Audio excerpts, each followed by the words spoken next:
Hello, everyone. I am Kevin O'Neill. I am from Chicago, and in about a month, I will be moving to Sydney, Australia. So, I am studying hotel management. This is actually my last term here at Kendall.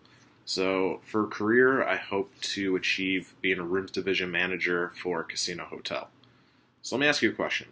Have you ever had a manager that just really didn't seem very rational with what they decided to do, or they let the emotions get the best of them? And in your opinion, that just made them an overall bad leader? Well, I have. Pretty much every job I've had at least one manager like that. And honestly, they don't make great leaders. They might be a decent manager, but those are two totally different things. So the first thing I want to touch on is what rationality actually is and how a rational thought might be different from person to person. It really brings in ethics and morals. That might be the founding base on what actually a rational thought may be to that person.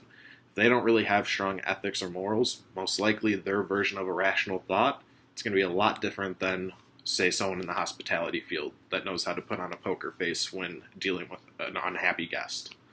The second thing I want to talk about is emotions, especially when dealing with customers. In any business, you're going to have some of those unhappy customers that no matter what you do, they're just not going to be happy. A rational thinker that knows how to use their emotions, they're not going to get angry, they're not going to get upset, they're just going to listen carefully, they're going to let them talk and vent, and they're going to do their best to overcome that. It might not be perfect, but it's going to be better than getting in their face and retaliating back. But the most important thing I want to touch on is the difference between a leader and a manager. So most people think it's the same thing, but it's not. You can be both, but it's quite difficult to become a leader versus a manager. A manager, you really just focus on managing a team, doing your duties, and getting the job done. That's pretty much just what a manager does. A leader, though, is someone that goes above and beyond.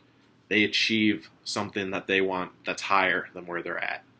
And most importantly, it's someone that the employees can look up to.